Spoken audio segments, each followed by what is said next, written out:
Alright guys, I've actually come out a bit earlier today because busy doing spreadsheets. It's 3:30 in the afternoon. I'm having a break before going back and finishing for the day. And these guys sneaking up thinking, oh, he's got food in his pocket. Do a video today on just sort of saying, there was a mention on the last video about cutting down on sugar, doing this for your diet, blah blah blah. I don't eat much processed stuff at all. I don't even have sugar in my tea or coffee. Most of the stuff that's been an issue for me is, like I said, that's why I did the thing with the pizza and the beer.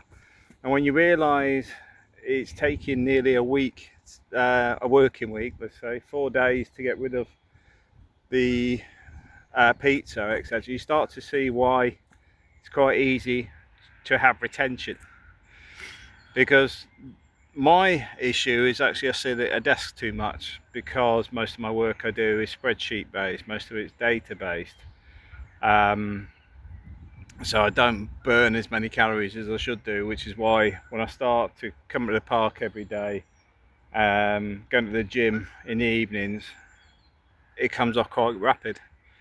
My diet itself doesn't have to change that much, but the reason I bring up the diet is a lot of the food that we eat, there's a lot of crap in it.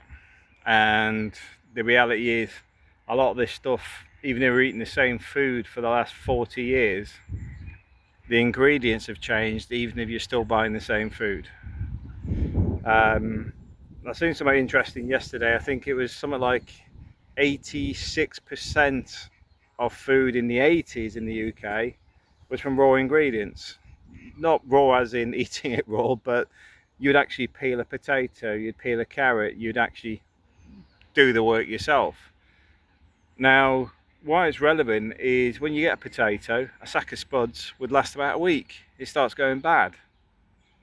But how many ingredients are in your frozen chips? How many ingredients are in even vegetables, your preservatives, your additives, your colorings? There's all sorts of crap going into food which didn't used to happen. And your body's got to work that stuff out your system.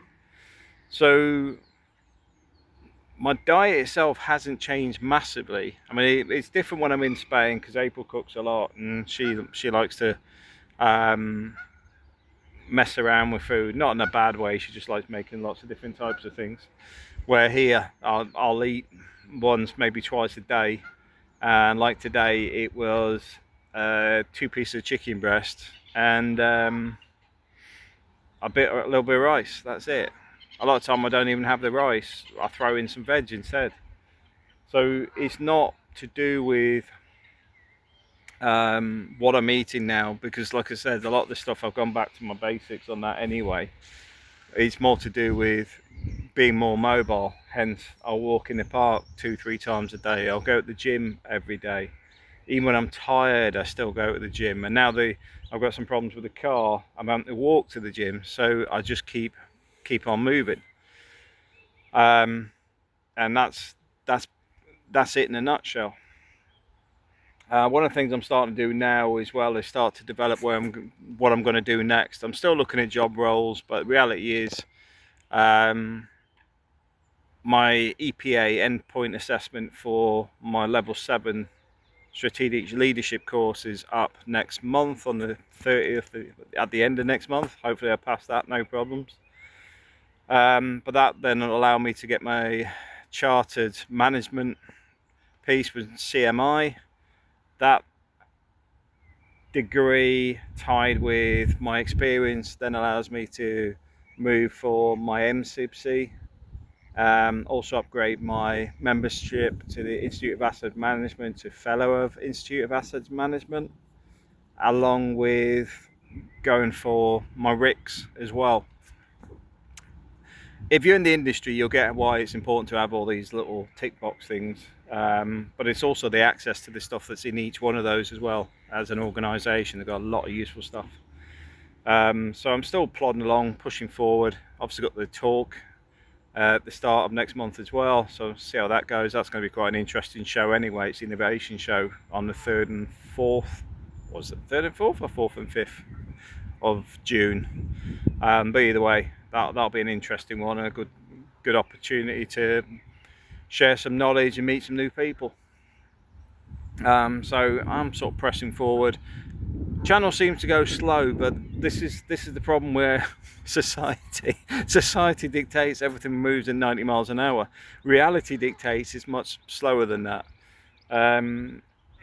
The nuts and bolts of it all is the stuff I'm doing takes time. I'm working on some other stuff as well around asset surveying. I'm looking at getting my drone license as well, so I can do the commercial drone piece. And I think at that point I might have to change the car as well, because it ain't big enough for drones to sit in the back without them being nicked. So I'm starting to look at where I'm going next. And I do, just to sort of finish this one off, it is important, guys, that you do look at the bigger picture piece. Doesn't matter where you are today. Look, these guys think I've got food. Doesn't matter where you are today. The reality is where do you want to go next? And this is why, if I'm doing now, I'm talking about the SIBC, I'm talking about rigs. They don't happen overnight. That could take me 12 months to get through all the hoops that are required for that. Even upgrade my MIAM, because I'm a member of Institute of Asset Management already. I'm going to get 2 people to sort of nominate and sponsor through the fellowship piece. See how I sit here quietly? Shut up. Don't even know what they're moaning about. But this is the point, you just got to keep pressing on. This year, the key ones for me is the drone operator's license and my motorcycle license. Motorcycle license is twofold. First, I love riding motorbikes and the freedom it gives you. Second, really important one, is also it makes me mobile at a much cheaper rate. So if I start to go back to consulting or whatever, I'm mobile on the cheap seat, because I can either stay in Northampton, which I might do, I don't know yet, or it might be a case of I move to Birmingham, move somewhere else, and just keep the flow of work going. I want to get to a point where in the next 5 years I can see my exit clearly. At the moment it's still up in the air a bit, but we just keep pushing forward. You know, one of the things I will say about ChatGPT is if you set a forecast of what you're trying to achieve or where you want to go, it can help you. And if you don't know, put in what you can and it'll help create a direction for you. And I've been trying to encourage a lot of other people to do the same, from people that are engineers and tired of it. I said, well, do you want to go into management? Do you want to go consulting? You can always start small, like the drone operating piece. I'm looking at doing drone work at the weekends. I'm not looking at it during the working week. And the reason for that being is a lot of the buildings that I would expect want the drone surveys are fully occupied during the week.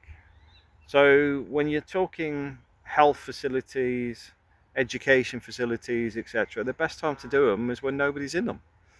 And also we've got the 360 camera stuff I'm working on, and I've got the little robot that I never get time to actually use. But the little robot, for example, could help with the surveying aspects because it can wander around with the camera on it. I've just got to get enough time to actually develop that. But there is another piece in a nutshell. Don't take on too much at once, which is something I've started to learn to rein in myself, because I'm terrible for it. I do take on way too much, and you end up distracted because of what you're doing rather than what you want to achieve, because you start going down rabbit holes of different things. Oh, someone's let their dog loose to go and attack the birds. What nice dog owners. But yeah, focus is a key point as well.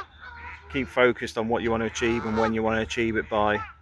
But anyway, I'm gonna go, guys, because there's kids appearing and they're gonna be loud. Catch you later.